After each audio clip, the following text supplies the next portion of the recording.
로자와 함께하는 러시아 문학 기행 강의에 참석해 주셔서 감사합니다. 오늘 날씨가 개인적으로는 좋은 날씨라고 생각하는데 모처럼 눈도 많이 오고 그래서 오전엔 상당히 좋았어요. 근데 오후에 슬슬 나오려고 생각하니까 조금 피곤하겠다는 생각이 들었습니다. 그런 걸 무릅쓰고 이 자리에 이렇게 많이 기대보다 많이 자리해 주셔서 고맙게 생각합니다. 다 집은 가까이에 계신 거죠. 예. 오늘은 첫 강의여가지고 타이틀은 러시아 문학으로의 초대라고 이렇게 되어 있고요. 앞으로 나머지 7주 동안은 이제 한 주에 러시아 주로 19세기 대표적인 작가들하고 이제 대표적인 작품들 한 작품씩 자세히 읽어보는 그런 시간을 가지려고 합니다. 이게 2시간이 길다면 길고 짧다면 짧은 시간인데 작가에 대해서 이렇게 소개하고 들어가게 되면 사실 긴 시간은 아니고요. 한 작품을 자세하게 읽는다고 생각하면은 그래도 조금 여유가 있는 시간입니다. 어떻게 잘 절충을 해보려고 합니다.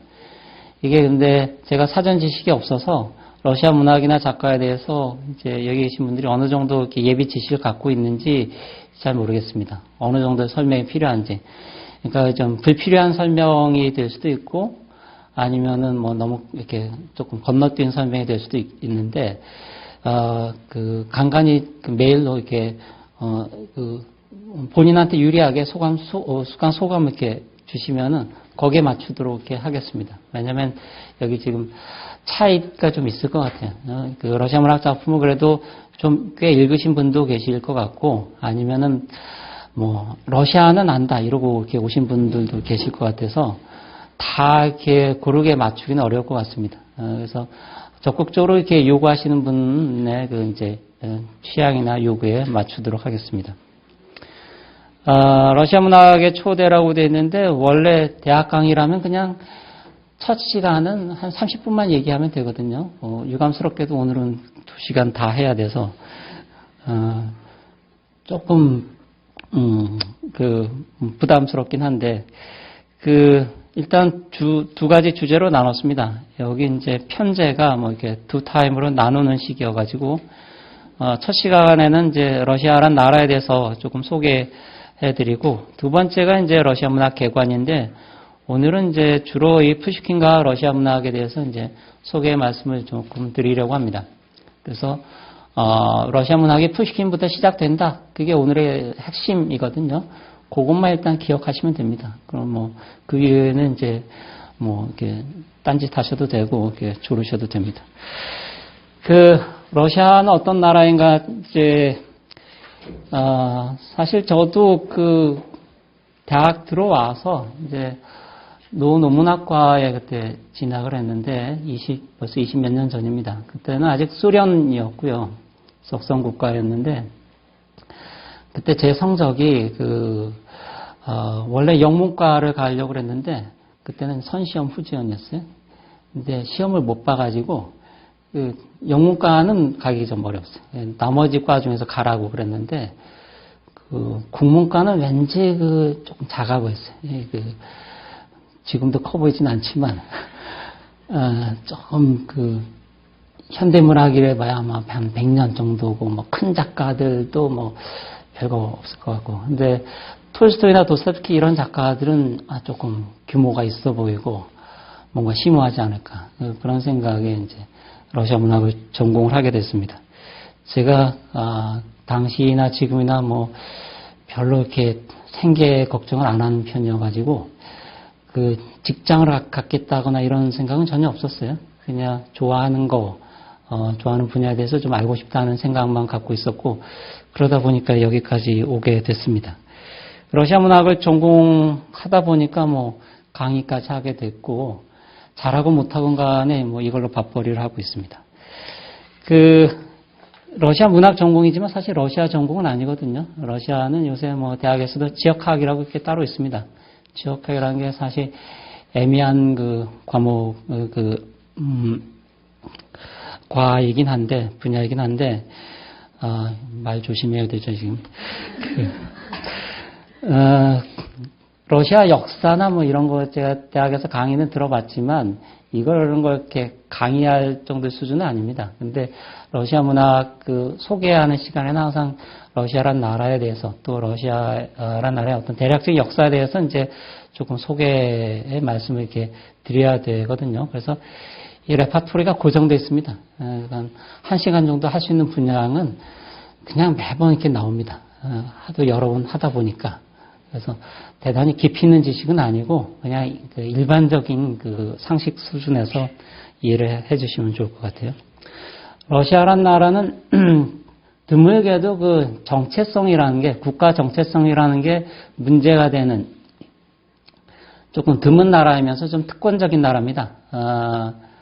잘 아시겠지만 러시아가 지리적으로 이렇게 아시아하고 유럽 이렇게 걸쳐 있기 때문에 제가 자료로 하고 이렇게 나눠드린 거는 지난주에 정수일 선생님이 한 일간지에 게재한 건데, 이분이 이제 유라시아 이제 문명 교류사 쪽으로 이제 연재를 하시는데, 러시아로 이렇게 들어가셨어요. 이제 러시아 쪽에 이렇게 수주 동안 이제 연재될 예정입니다.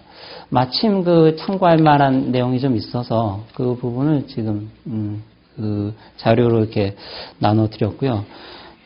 지도 잠깐 보시면은 그냥 아시는 건데, 일단 굉장히 광활합니다. 러시아란 나라가 동쪽에 블라디보스톡부터 이제 서쪽 끄트머리에 페테르부르크까지 북서쪽인데, 이 광활한 영토를 가지고 있고, 제정 러시아 시대, 특히 소련 시대 때 만들어진 소비에트 영화에도 있는데 세계 6분의 1입니다. 이 땅 크기만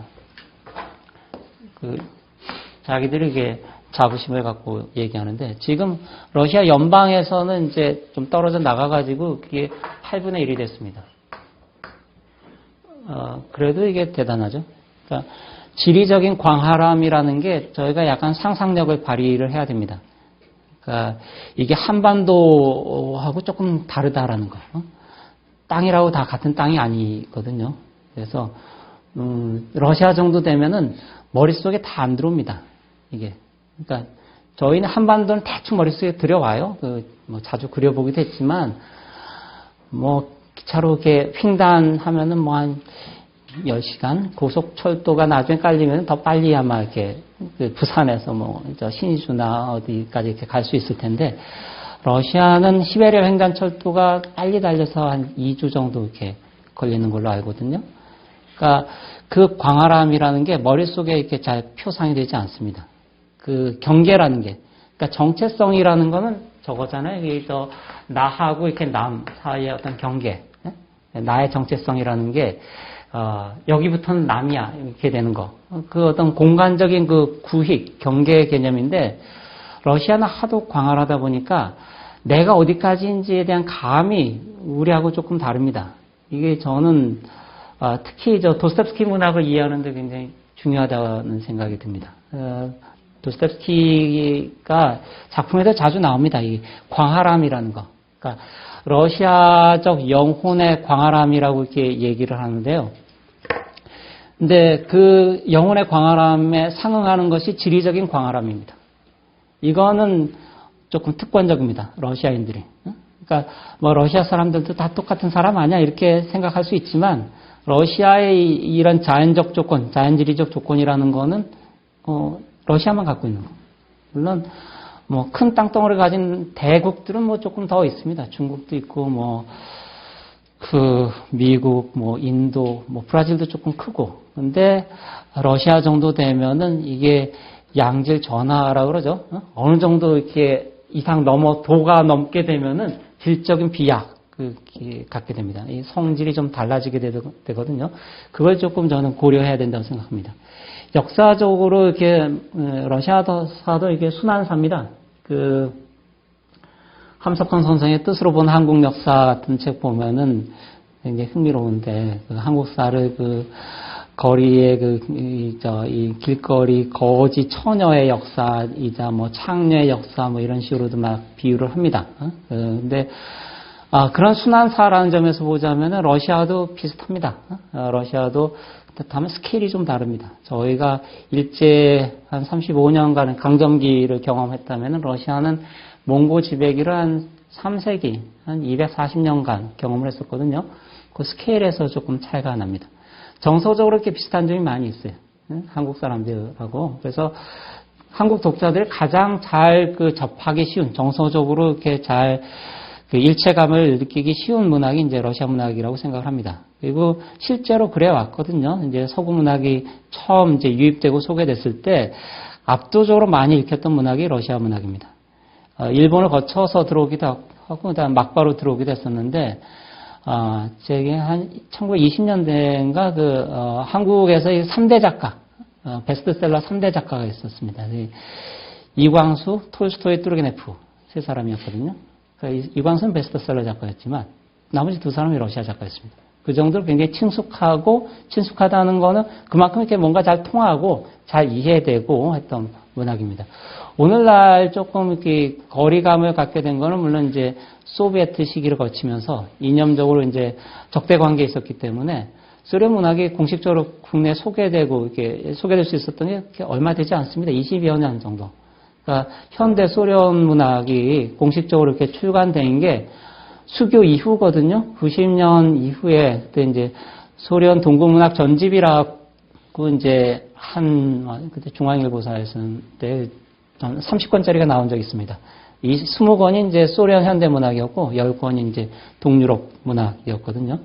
그게 한 20여 년 정도밖에 되지 않습니다.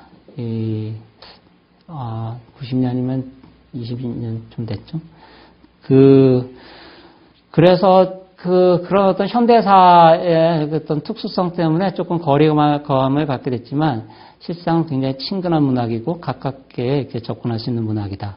다만 그렇다고 맞먹을 수는 없는 게 이제 스케일이 좀 다르다라는 거. 그 스케일에 대해서는 조금 다시 말씀을 드리겠습니다.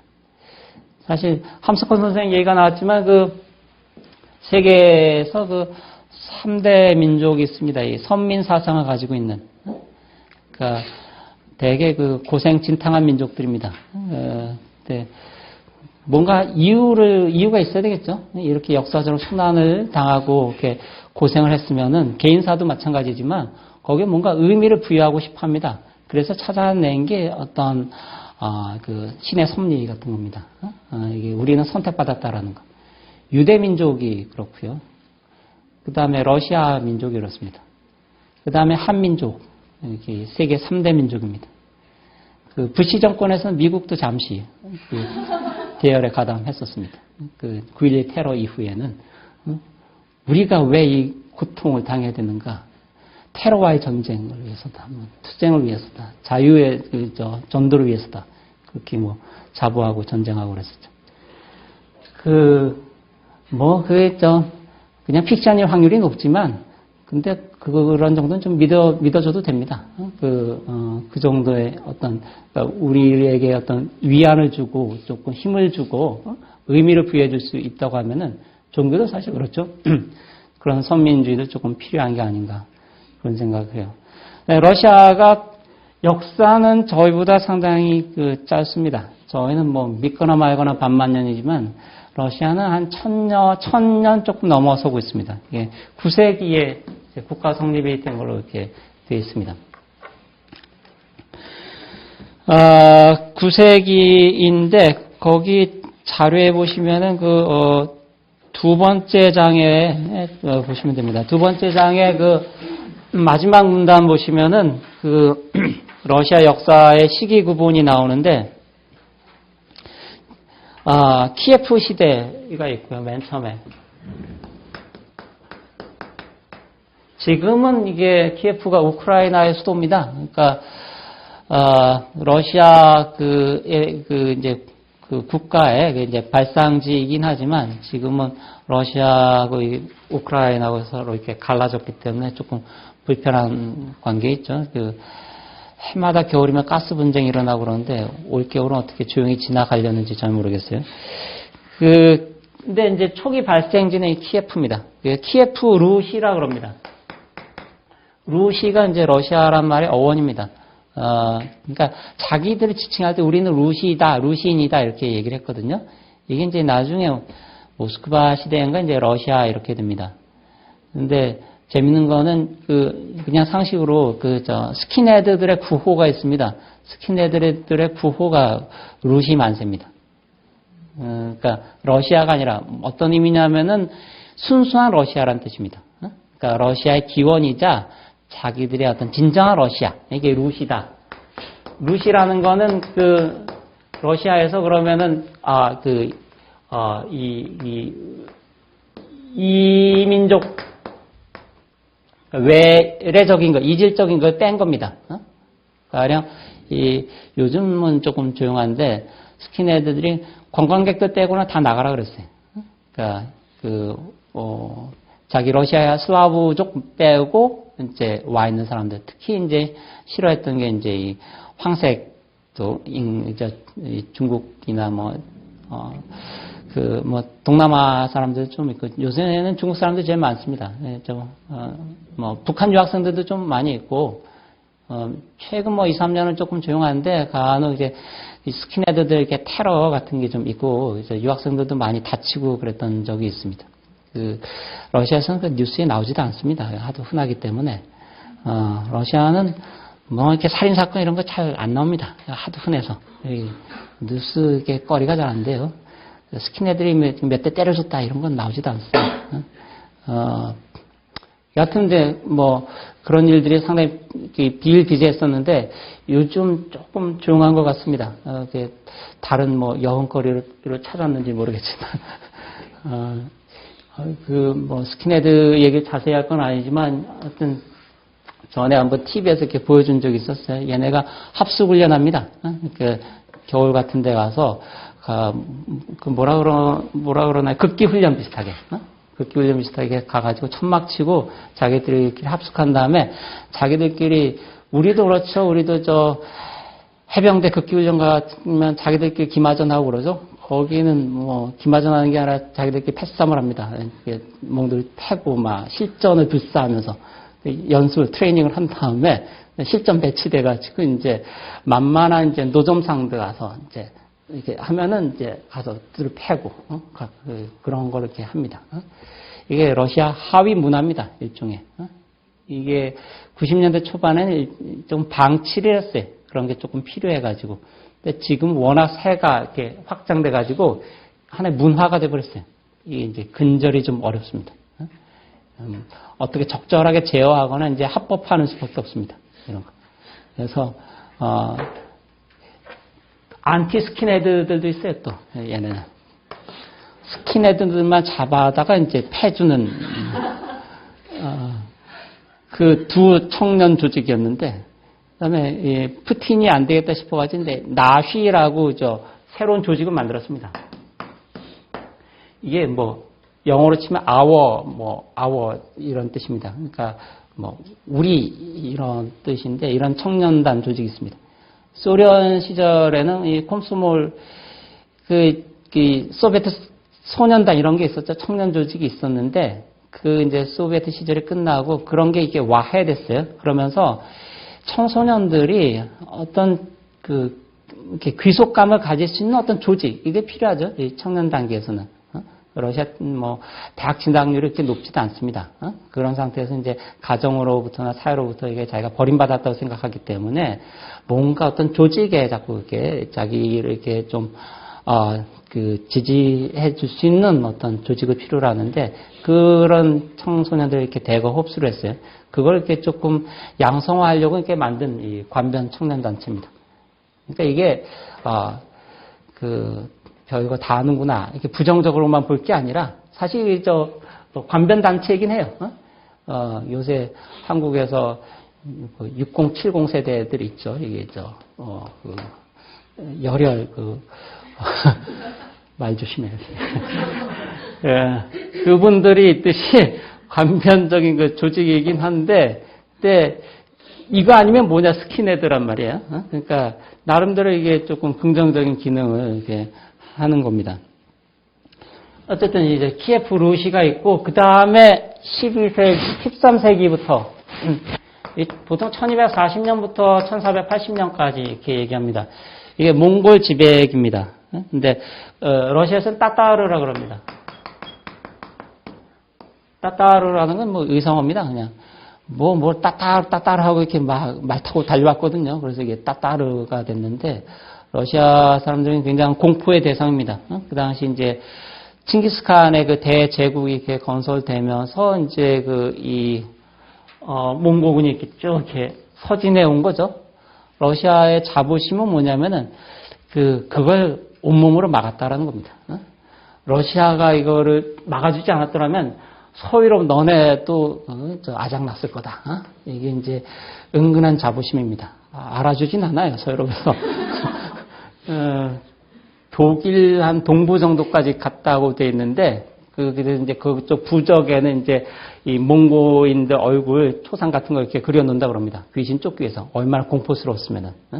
이게 공포스러울 만한 게, 이 따따르 몽골족은 유목민족이죠. 농사 짓지 않습니다. 그러니까 전쟁을 할 때 포로가 필요 없어요. 농경민족은 다 데려다가 노예로 씁니다. 포로들. 인력이 중요합니다. 근데 얘네는 유목이니까 농사 안 지니까 인력이 필요 없어요. 그 포로를 데리고 다닐 수가 없죠. 먹여줘야 되니까. 그러니까 다 죽입니다. 그러니까 봐주질 않아요. 그러니까 한번 지나가면 완전히 초토화 되는 겁니다. 완전히 다 붙들고 다 죽이고 그러고 갑니다. 쑥대밭을 만들어 놓고. 그게 이제 얘네의 정복전쟁이니까 너무 공포스러운 거예요. 사실 뭐 그렇게 죽나 노예로 이렇게 뼈 빠지게 일하다 죽나 별 차이는 없습니다. 결과적으로 보면은 비참하게 죽는 건 똑같은데, 근데 이제 인상적으로는 더 무섭다 이렇게 되는 거죠. 그러니까 이 사람들이 더 못돼서 그런 건 아니고 성격이 더 포악해서 그런 건 아니고 다만 필요가 있느냐 없느냐 뭐 그런 차이입니다. 어쨌든 이 따따르 지배를 그 당시 이제 키차크 한국인데 이 사한국으로 이렇게 나눠서 이렇게 분할 통치했었죠. 칭기스칸 이후에 그 지배 하에 놓이게 됩니다. 몽골 지배 시대 혹은 따따르 러시아라 그러면 뒤에다 이제 러시아 붙여가지고 따따르 러시아. 그 다음에 15세기 후반에 이제 이 몽골 세력이 약화됩니다. 약화될 때 이제 그 당시 12세기에 모스크바가 도시국가인데 모스크바 공국이 성립되게 됩니다. 그리고 성장하게 됩니다. 그래서 이 러시아 지역의 어떤 패권이 주도권이 키예프나 그 전에 이제 노브고로드나 이제 몇몇 공국들이 있었는데 모스크바로 오게 됩니다. 모스크바로 오게 되는 거는 이것들이 아부를 잘해가지고 몽고의 이제 칸에게 잘 보여서 이렇게 된 겁니다. 그러니까 위임장을 주는 거거든요. 가령 조선이 식민지 지배를 받았으면은 이 식민 총독부가 있죠. 저 총독이 있는 건데 일본은 이제 일본인 총독이 왔었죠. 근데 이 몽고는 제국이기 때문에 어떻게 했냐면 그 지역 사람들 중에 이제 이 위임장을 줘서 대장 임명을 했던 식입니다. 대신에 이제 충성을 다하는 식으로. 그러니까 모스크바 공국의 공후 대공은 러시아를 지배하지만 몽고의 칸에게 충성하는 사람입니다. 잘 보여야지 받을 수가 있겠죠. 매년 이렇게 공물을 이렇게 보내고 이렇게 했던 겁니다. 그래서 이게 몽골 지배의 가장 큰 어떤 유산인데 이제 부정적 유산이라고도 얘기를 합니다. 이게 정치 체제. 그러니까 중앙 집권적인 정치 체제이면서 동시에 이 정치 체제가 러시아 민중하고는 이해관계가 이렇게 상반됩니다. 그러니까 그들의 어떤 이 나라가 있는 거고, 그러니까 국가로서의 러시아가 있는 거고, 민중들의 러시아가 이렇게 또 따로 있는 겁니다.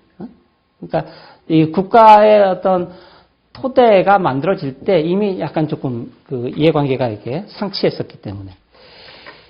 거슬러 올라가면 사실 키예프도 그랬다는 설이 있습니다. 거기, 정수재 선생님 쓰신 거에도 보면은 뭐, 역사학계 해묵은 논쟁거리다 그러는데, 그러니까 최초의 키예프 루시가 어떻게 성립됐을까에 대해서 서구학계에서는 노르만설을 제기합니다. 노르만 학파라고 되어 있는데, 그러니까 원주민이 슬라브족이고 노르만 계열의 바리아그들이 와서 얘네가 바이킹들입니다. 그러니까 이 도둑놈들입니다. 전사족입니다. 전사족. 용병들이고. 그러니까 얘네는 뭐 주로 이제 전쟁을 하고 그 다음에 그 대가로 이제 농경민족에게 이렇게 수확물을 이렇게 얻어가는 그런 시스템인데 슬라브족은 원래는 이제 농경민족입니다. 기본적으로 농경민족인데 주변에 이제 유목민족이 있어가지고 요새 뭐 노마드라고 해서 뭐 이렇게 이렇게 긍정적으로 얘기하기도 하지만 다 도둑놈들이죠. 이 기본적으로는 유목민족들은 자기들이 식량을 생산해내지 않으니까 뭐 말젓이나 양젓밖에 안 나오는 거잖아요. 그저 가축 키워봐야 먹을 수 있는 거는 농경민족한테 가서 이렇게 약탈해야 됩니다. 그러니까 약탈 시스템이라는 게 기본적인 어떤 이 기반입니다. 이 존리브의 유목민족의. 근데 슬라브 민족은 이게 농경민족이었고 주변의 유목민족들한테 자꾸 침입을 당하니까 전사부족, 노르만, 너네는 바이킹, 얘는 프로거든요. 요새 업소들 관리하는 거랑 다 비슷합니다. 계약을 맺는 거죠. 너네가 좀 와서 좀 봐줘라. 대신에 우리가 막 이렇게 좀 찔러주겠다. 이렇게 해서 이제 왔다는 겁니다. 그게 이제 지배층이 되고, 전사부족이 지배층이 되고, 이제 슬라브족이 피지배 민족이 됐다. 이렇게 해서 이제 고대 국가가 성립됐다. 이게 노르만설입니다. 러시아 학계에서는 인정하지 않습니다. 뭐 당연하겠죠. 이게 설사 증거가 나와도 인정 안 할 겁니다. 뭐 어느 나라 역사나 다 마찬가지인데 러시아에서는 그래서 자체적으로 슬라브 악파는 슬라브 지역에 있던 사람들이 스스로 알아서 국가를 만들었다. 좀 믿기 어려운 얘기인데 자기들이 있다 보니까 우리 국가 좀 만들어야 되지 않을까 뭐 이렇게 해서 만들었다는 얘기인데 고대 국가라는 게 원래 이게 신분 관계가 이렇게 성립돼야 되잖아요. 지배 피지배 관계가 보통을 해서 이렇게 전쟁을 통해서 이렇게 병합되고 이렇게 흡수되면서 이제 생기기 마련입니다. 공동체에서는 이게 생기지 않습니다. 국가가 공동체라는 거는 이게 평등한 거기 때문에 이게 고대 국가라는 거는 이 사회적 어떤 신분 계급 관계가 이렇게 만들어져야 됩니다. 그건 보통 이렇게 이민족과의 어떤 전쟁이나 이게 흡사합병을 통해서 이렇게 만들어지기 쉽습니다. 이 공동체가 사실 러시아에 굉장히 강한 전통을 갖고 있습니다. 그 농민 공동체인데요. 그거를 이제 러시아어로는 미르라 그럽니다. 미르란 말은 러시아에서 조금 뜻이 복합적입니다. 세계란 뜻도 있고요. 평화란 뜻도 있습니다. 그러니까 아마 전 세계어에서 조금 드문 경우 같아요. 세계란 말과 그러니까 영어로 치면 월드이면서 피스입니다. 한 단어로 뜻합니다. 지금 뭐 언젠가 이렇게 근무 끝났는데 그 우주 정거장 이름이 그 미르라고 있었거든요. 그거 미르입니다. 이게 이제 농민 공동체를 가리키는 말입니다. 근데 굉장히 강한 어떤 결속력을 갖고 있었어요. 이것도 사실 왜 이게 공동체 정신이 강하게 남아 있느냐 러시아에서 그거는 그 사람들 심성이 그래서 그런 게 아니라 땅이 척박해서 그렇습니다. 그러니까 혼자서는 이게 땅이 척박해서 농사가 잘 안 돼요. 그래서 많이 서로 이렇게 품앗이를 해야 됩니다. 그래서 서로 도와야지 생존할 수 있으니까 이게 가령 겨울에 추우면 이렇게 붙어 지내죠. 그거 비슷합니다. 그거 이제 저 사람들 봐 저렇게 심성이 착해 이거는 넌센스입니다. 더운 나라라면 그렇게 안 지내요. 이렇게 떨어져 지낼 텐데 척박하고 살기 어려우니까 이렇게 붙어 지낸 겁니다. 그래서 어떤 개인주의라는 게 상당히 낯섭니다. 러시아 전통에서. 요즘도 마찬가지입니다. 요즘도 러시아 영화 같은 거 사실 조금 유감스럽게도 별로 이렇게 볼 기회가 없는데 러시아 영화 같은 거 보면 항상 나오는 장면이 남의 뭐 이렇게 말다툼하고 하는 거 엿듣는 겁니다. 소설에도 많이 나오는데 하여튼 별 관심이 많아요. 그래서 이렇게 항상 이러고 이렇게 엿듣고 하는 장면들이 꼭 나옵니다. 소설에서도 많이 나오고. 그러니까 개인이라든가 사생활 개념은 굉장히 좀 약합니다. 그러니까 간섭을 잘합니다. 그러니까 미국식 문화하고 좀 차이가 있는 거죠. 미국식 같은 경우는 어린애 머리 쓰다듬는 것도 안 되죠.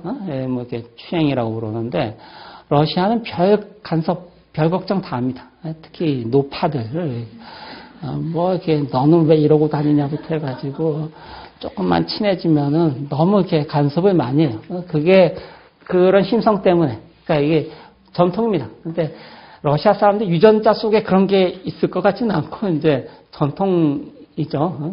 그런 어떤 자연 지리적 생태적 조건들이 그런 어떤 민족성, 국민성 같은 거를 이렇게 조형해냅니다. 국민성이라는 게 순수하게 픽션은 아니고 그런 게 조금 유지돼 내려오는 게 있습니다. 어쨌든 이런 농민 공동체, 민중 공동체하고 이 국가 권력, 이 나로드라 그러는데 러시아 민중은 나로드. 이게 조금 알아둘 만한 단어입니다. 왜냐하면 인민이란 말이 번역어입니다. 나로드. 사회주의 용어로 이렇게 인민이라고 다 쓰죠. 근데 러시아어 나로드의 번역어고 중국이나 북한에서는 다 인민이라는 말 씁니다. 조선인민민주주의 공화국이고 중국도 마찬가지죠. 중국도 기관지가 인민일보고 다 인민이라고 씁니다. 이게 사회주의에서 쓰다 보니까 저희는 이게 금기어죠. 이게 쓰지 못하다가 그 다음에 뭐 조금씩 이렇게 학술어로 이렇게 씁니다. 영어로는 people입니다. 근데 people은 상당히 이렇게 맹탕인 말입니다. 족보가 없어요, 이게 말이. 좀 쓰임새가 조금 한정돼 있어야 되는데 이 말은 뭐 다 갖다 씁니다. 사람들부터 시작해가지고 어중이 떠중이도 다 people이고 국민도 people이고 민중도 people이고 다 people입니다. 소속이 없어요. 이거를 언어학에서는 창녀라 그러는데 이런 단어를 다 갖다 쓰는 단어들. 말 조심을 해야 돼요.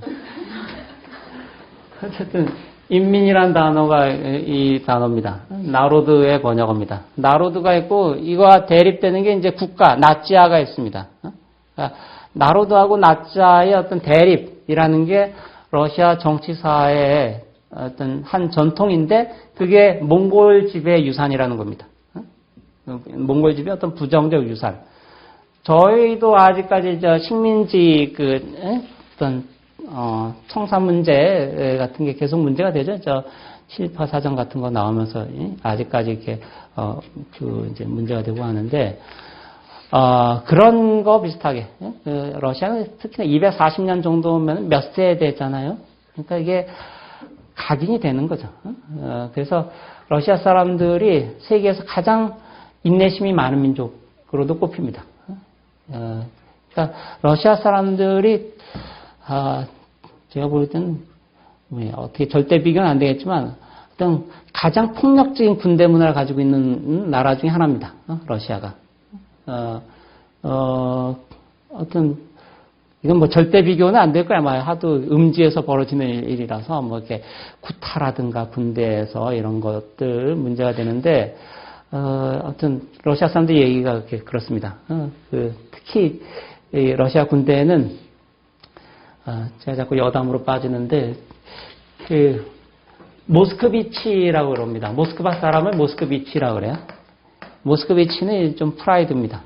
난 모스크비치야 그러면은 우리가 뭐 서울 사람이야 하는 거 서울 사람이야 하는 요즘 좀 촌스러운 느낌이 나는데 모스크비치는 좀 다릅니다. 약간 이제 프라이드가 있는데 근데 러시아 군대에서는 최악입니다. 그렇겠죠? 러시아 군대에서 모스크비치가 몇 명이나 되겠어요? 이거 극소수에 특혜받은 사람들이거든요. 그러니까 얘네는 완전히 이지맥감입니다.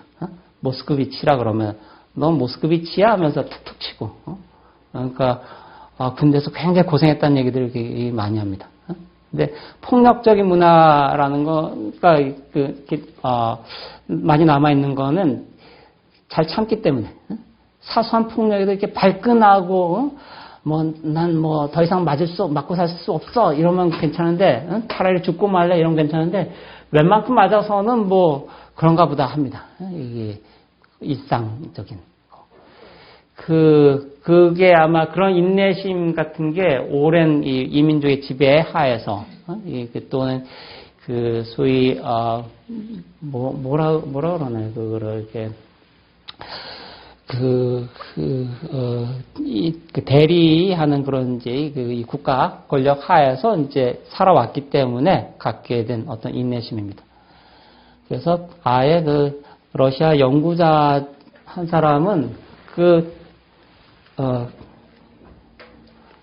슬레이브 소울이라고 아예 부릅니다. 러시아 사람들. 노예 영혼을 갖고 있는 사람들. 그만큼 인내심이 강합니다. 사실 최초로 사회주의 혁명이 일어난 나라 이렇게 되어 있지만, 러시아 혁명의 교훈은 어지간해선 혁명이 일어나기 힘들구나 이런 겁니다. 그러니까 17년 혁명 성공이 일어났죠. 혁명이 성공했지만 이 1차 세계대전이 아니었다면 14년의 세계전쟁이 아니었다면 그 와중에 또 식량난이 있었어요. 길거리에서 사람들이 다 굶어 죽어가고 이랬던 시기에 비로소 사람들이 이렇게 들고 일어났습니다. 그러니까 엔간한 건 참아내는 이제 끈질긴 인내력을 갖고 있는 그런 민족이기도 합니다. 조금 독하죠. 그러니까 한국 사람들이 또 은근과 끈기라 그러는데 이게 별로 자랑할 게 못 됩니다. 어디 지배했던 민족들은 그런 거 가질 필요가 없어요. 은근이고 끈기고 이런 거 필요가 없습니다. 지배하에 놓였던 민족들이 그런 거라도 있어야 됩니다. 그래야지 버틸 수가 있기 때문에. 러시아가 인내심이 강한 거는 그런 겁니다. 그러니까, 유럽에서 가장 가혹한 어떤 지배 체제, 국가 권력의 지배 체제 하에서 살아남아온 사람들, 굉장히 험난하게 살아온 사람들의 어떤 역사입니다. 러시아사가. 왔다 갔다 하고 있는데, 어쨌든, 키예프 러시아 다음에 이제 따따르 러시아가 있고요. 이 모스크바가 따따르 지배기에 이제 성장해가지고, 막판에 이제 따따르 세력이 약화되니까 쫓아내고, 러시아를 통일하게 됩니다. 그러면서 이제, 모스크바 공국 시대를 엽니다. 모스크바 공국이라 그러는데, 그러면서 이렇게 영토를 이렇게 확장해 나가기 시작합니다. 끊임없이. 러시아가, 그래서, 처음에 세계 6분의 2 정도가 바로 생긴 건 아니고, 수백 년 동안에 거쳐서 지속적으로 이렇게 영토를 확장해서 이제 6분의 2 이렇게 됩니다. 알래스카만 미국에 안 팔았어도, 지금 해볼만 했을 텐데, 치명적인 이제 실책이죠. 모스크바 공국 시대입니다. 그 다음에, 제정 러시아 시대라고 그러는데요. 제정 러시아 시대라는데 보통 표트르 러시아라 이렇게 얘기합니다. 표트르 러시아. 표트르 대제의 러시아입니다. 영어로 피터 더 그레이트입니다. 요새 하도 영어식 표현을 써가지고 이렇게 러시아 학자들도 피터 대제 이렇게 부르기도 합니다. 근데 표트르 대제이고, 18세기 초, 17세기 후반부터 18세기 초인데, 어쨌든 18세기에 근대 러시아를 만듭니다. 그러니까, 러시아사 시대 구분은 단순한데요. 18세기 이후가 근대 러시아, 마던 러시아 이렇게 얘기하고, 그 이전을 올드 러시아, 영어 표현으로는 고대 러시아 이렇게 얘기합니다. 러시아는 중세하고 고대 따로 이렇게 구분하지 않습니다. 사실 9세기부터 한 17세기까지면은 서유럽 기준으로는 이제 중세인데, 중세란 말을 러시아에서는 잘 안 씁니다. 그냥 고대라고 이렇게 얘기합니다. 명칭에서 조금 혼동하실 수가 있는데, 고대 러시아하고 중세 러시아하고 뭔가 다른 건가? 이건 아니고 같은 겁니다. 같은 건데, 같은 시기를 가리키는데, 학자마다, 그죠? 고대 러시아라고 부르기도 하고, 중세 러시아라고 부르기도 합니다. 보통 러시아 학자들은 고대 러시아 이렇게 부르는 것 같아요. 그게 17세기까지입니다. 17세기, 서유럽에 비해서 상당히 좀 뒤처진 건데, 그 다음 18세기에 표트르 대제가 기념할 만한 이 군주입니다. 러시아사의 이 주인이라고 할 만한 군주가 크게 보면 둘이 있습니다. 한 사람은 표트르 대제, 근대 러시아를 만든. 그다음에 또 한 사람은 그 스탈린입니다. 소비에트 러시아를 건설한. 폭군들이란 책 보면 둘이 나옵니다. 폭군들이란 책에 보면 그 스탈린은 아니고 이반 대제라고 이반 뇌제라고 나옵니다. 이반 뇌제, 이반 4세인데 이게 이 우레 뇌자인가 그 쓰는 거 있죠? 비유자에다 받침자 써가지고 그 자 써서 이제 뇌제 이렇게 씁니다. 영어로는 이반 더 테러블입니다. 폭군 이반. 그 에이젠 슈제인의 유명한 영화가 있습니다. 폭군 이반 3부작 시리즈가 있는데 그 기념비적인 영화입니다. 소비에트 시기에 스탈린을 이렇게 비판한 그 영화입니다. 당연히 이제 개봉 공개될 수 없었고 1부는 공개됐는데 2, 3부는 2부는 공개되지 못했어요. 3부는 만들지 못했습니다. 공개 안 되는 바람에 에이젠 슈제인이 화병으로 죽습니다. 그러니까 이반 뇌제, 그다음 표트르 대제, 그다음 스탈린 이렇게 갑니다. 그러니까 러시아사의 그 주인들입니다. 마스터들입니다. 그러니까 러시아를 만든 사람들. 이반 뇌제가 이 뇌제에 의해서 소위 전제 군주의 절대 권력이 확립됩니다. 러시아에서. 그러니까 피바람이 불었죠. 원래는 이제 고대 국가는 다 그렇지만 군주라는 게 그렇게 실권이 강하지 않았죠. 그래서 귀족들 중에서 뭐 나이 많거나 조금 뭐 좀 세력이 있거나 그러면 이제 군주가 되는 거였고 조금 약화되면 이제 바로 이렇게 내려가고 뭐 이런 식이었는데 이반 뇌제가 그 짜르의 권력을 절대화합니다. 그 과정에서 귀족들이 대거 숙청당합니다. 그리고 자기의 친위대를 만듭니다. 그게 소비에트 시기의 어떤 비밀 경찰 같은 거, KGB 같은 거의 어떤 전신이라고 할 만한 겁니다. 그래서 귀족들의 일거수일투족을 다 이렇게 감시하고, 그래서 조금이라도 어떤 이렇게 반란의 기미가 있으면 바로 이렇게 숙청하고 이렇게 했습니다. 그렇게 해서 이렇게 굉장히 강력한 1인 지배 체제를 만들게 됩니다. 한 사람이 지배하는. 그게 러시아의 어떤 정치적 전통이 됩니다. 그 이후에. 그 다음에 또 한 번 강화시킨 게 이 표트르 대제입니다. 표트르 대제는 키도 2m가 넘었다고 그래요. 그 에르미타주에 가면 데드마스크가 있습니다. 페테르부르크에 가게 되면은 기골이 장대하고 굉장히 명석하고 표트르 대제에 대해서는 책이 많이 나와 있습니다. 뭐 미국에서 만들어진 TV 드라마들도 전에 국내에 소개된 적도 있고 그렇습니다. 얘기거리가 굉장히 많은 그런 황제인데 어떤 굉장히 중요하다. 이거는 아시죠? 표트르 대제, 그 다음에 스탈린, 근대 러시아를 만든 사람. 이 표트르 대제가 어릴 때부터 전쟁 놀이를 좋아했어요. 실전처럼 했습니다. 그래서 뭐 놀다가 죽고 막 그랬어요. 실제 막 포탄을 쏘고 막 그래가지고 그러니까 하여튼 황태자인데 어릴 때 꼬마 때 그러니까 친구가 황태자인 건 좋지만 어쨌든 조심해야 됩니다.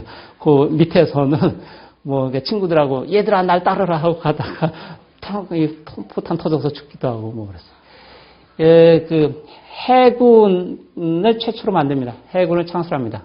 이 표트르 대제의 야심은 뭐냐면은 러시아를 그 이전까지 이제 농경 국가였는데 조금 후진적이고 정근대적인 경제 체제를 갖고 있었어요. 이런 걸로는 이제 부강한 국가가 안 되겠다 싶어가지고 무역 국가를 만들고 싶어합니다. 무역 국가를 만들려면은 항구가 있어야 됩니다. 러시아는 아시다시피 항구가 없어요. 그러니까 중상주의 국가가 될 수밖에 없는 미국하고 큰 차이입니다. 미국은 뭐 태평양 대서양으로 빵 뚫려 있죠. 근데 러시아는 어디 가도 항구가 없어요. 특히 부동항, 겨울에 얼지 않는 항구. 이게 이제 수건 사업인데, 그래서 최초로 그 표트르 대제가 했던 게 이제 북방 전쟁이라고 해서 스웨덴하고 싸우는 거였습니다. 그쪽 발티해 연안으로 이렇게 진출해 보기 위해서. 스웨덴 왕이 또 군신이라 별명이 군신이었는데 그 이제 전쟁 광이 하나 있었습니다. 그래서 맨날 깨졌어요, 러시아가. 근데 이 표트르 대제가 유럽에서 이제 장교식 학교도 세워가지고 그 오합지졸이었는데 러시아 군대가 다시 재편합니다. 해군도 만들고. 그래서 이제 이 스웨덴하고 싸워서 이렇게 승리합니다. 그 북방 전쟁인데 그렇게 승리하면서 이제 그 어느 정도 교두보를 이렇게 확보합니다. 그리고 더 적극적으로 이제 서유럽 쪽으로 가기 위해서 수도를 모스크바에서 페테르부르크로 옮깁니다. 그래서 페테르부르크를 건설합니다. 페테르부르크라는 도시는 뭐 원래 있었던 도시가 아니라 순수하게 인공 도시입니다. 계획 도시. 퓨트르 대제가 네바강 연안에 늪지대였는데 여기 한번 건설해 봐야겠다. 이 머릿속에서 잉태한 도시입니다. 그래서 여러 가지 그 전설들을 이렇게 거느리고 있는데 그 이제 러시아 문학에도 많이 나옵니다. 나중에 이제 고골의 페테르부르크 이야기 같은 데서 이제 좀 볼 겁니다. 그게 1703년입니다. 1703년에 도시 첫 삽을 뜹니다. 여기는 뭐 한 3세기 전에 했던 일인데, 삽지라고 하는 건.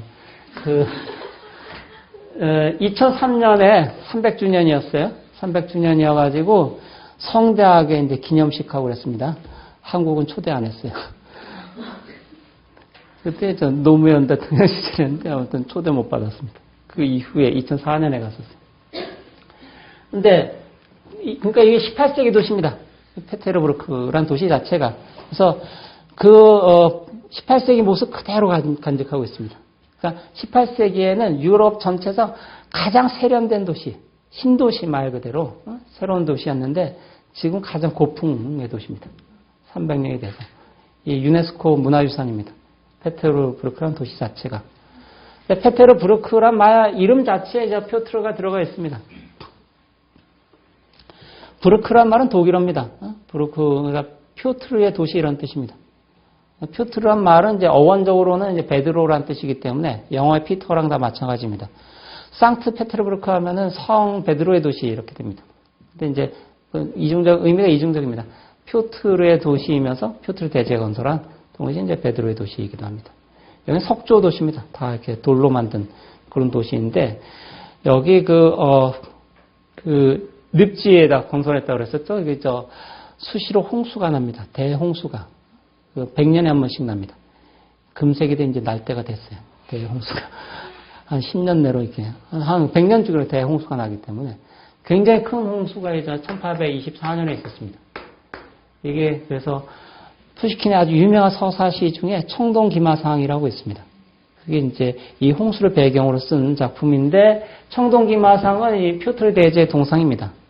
근데 이 작품에서 이 청동기마상이 동상인데 이 홍수 때문에 이제 약혼녀를 잃은 주인공이 나옵니다. 불쌍하게도 홍수인데 일어날 수밖에 없어요. 그 늪지대고 바다 연안이어가지고 한번 침수되면 굉장히 피해가 큽니다. 그래서 페테르부르크는 저는 올해 며칠 그냥 가봤었는데 닭다리 아파트라고 있습니다. 아파트가 이렇게 있는데 다리가 있어요. 밤에 보면 섬찟해요, 이게. 이렇게 서 있는 것처럼. 이게 침수 대비해서. 그러니까 1층 정도는 그냥 다리에 세우고 2층부터 이렇게 올라갑니다. 그게 이제 홍수 때문에 다 그런데. 근데 이 주인공이 약혼녀를 입고 실선에서 헤매다가 정신 차려보니까 앞에 청동기마상이 있어요. 그 청동기마상이 거기 페이지에 있습니다. 4페이지에 있습니다. 그게 청동기마상입니다. 가장 유명한 기념물입니다. 페테르부르크에. 그래서 페테르부르크에서 결혼한 신랑 신부들이 보통 여기 와서 기념사진 찍습니다. 명소이기도 한데, 실제로 가보면 생각했던 것만큼 이렇게 거대하진 않습니다. 근데 팔코네란 조각가가 이 18세기 후반에 예카테리나 2세 여제의 그 분부를 받고 이제 만든 겁니다. 여러 가지 역사는 이제 비하인드 스토리들이 굉장히 많습니다. 예카테리나 여제는 남편을 독살하고 이렇게 황제가 된 여자인데 독일계입니다. 그래서 권력 기반이 굉장히 약했어요. 그래가지고 자기의 권력 강화하는 방편으로 퓨트르 대제하고 이렇게 커넥션을 만듭니다. 내가 퓨트르 대제 정통이다 이런 거. 그래서 만든 게 이 동상입니다.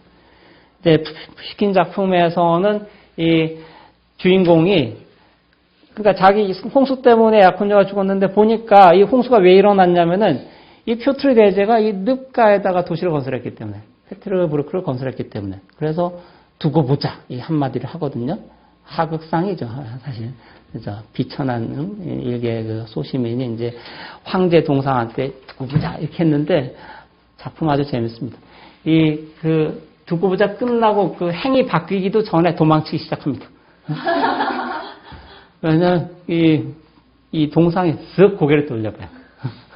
그러니까 기겁을 해가지고 도망치는데 밤새 이 뒤쫓아오는 이 동상 청동 기마산에 쫓기다가 나중에 이제 이 강물에 떠 있는 시체로 발견됩니다.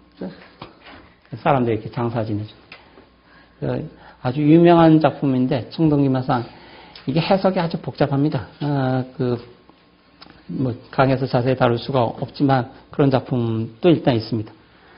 이제 표트르 대제가 페테르부르크를 건설했습니다. 이 12년에 완공돼가지고 이제 수도가 일로 모스크바에서 옮겨간 거고, 그래서 제정 러시아 시대에 그 귀족들은 다 두 집살입니다. 그러니까 황제가 있는 페테르부르크에도 집이 있고, 보통 여유가 있으면 모스크바에도 집이 있습니다. 뭐 그래야 되겠죠. 그러니까 모스크바는 이제 제정 러시아 시대에는 아주 유서 깊은 러시아식 그 전통을 이렇게 대표하는 그런 도시이고, 그 다음에 페테르부르크는 유럽풍의 도시입니다. 유럽적인 걸 대표하는 그런 도시. 그래서 그 도시의 성격이 상당히 조금 다릅니다. 지금은 사태가 역전됐는데 러시아 같은 경우에는 저희가 다음 주에 그 예부긴 요네긴에서도 나오지만 그 별명이 큰 시골입니다. 도시라기보다는 시골의 이미지가 더 강했었고 사람들이 다 좀 순박하고 착합니다. 톨스토이의 전쟁과 평화 보게 되면은 그 근거지가 모스크바인 귀족들, 페테르부르크인 귀족들 이렇게 나오는데 모스크바에 있는 귀족들은 다 점잖고 이게 젠틀합니다. 이 페테르부르크 출신의 귀족들은 다 야비하고 좀 사악하고 이렇게 나옵니다. 그 색깔 자체가 조금 달라요.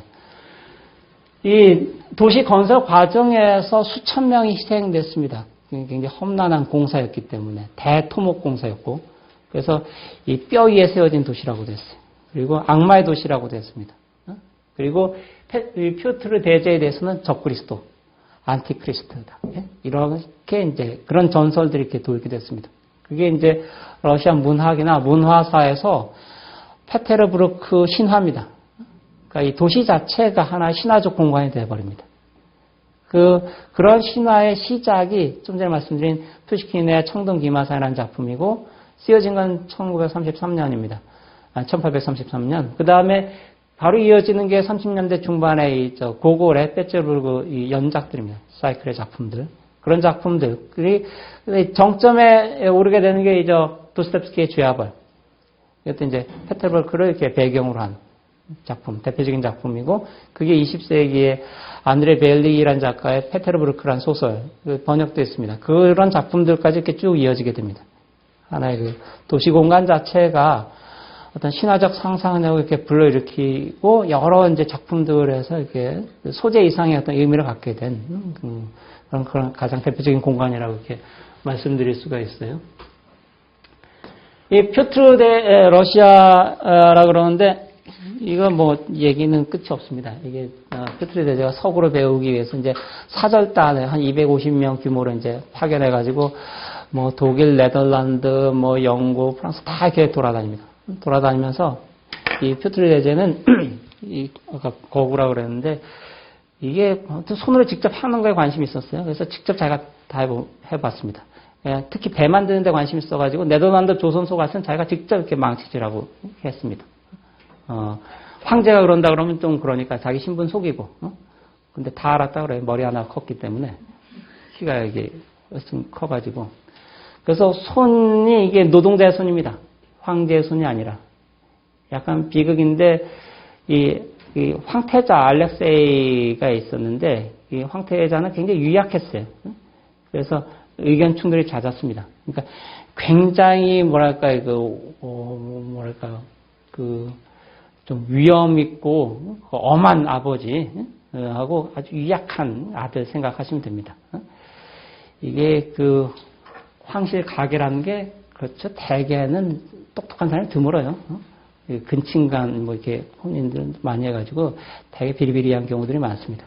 알렉스에도 그래가지고 이제 주변에 이제 귀족들은 너무 강한 황제니까 이 황태자를 꼬드겨가지고 어떻게 조금 황태자 한심을 사서 너무 강압적으로 이제 서구화를 이렇게 밀어붙이니까 그걸 조금 막고 싶어 했어요. 그래서 황태자가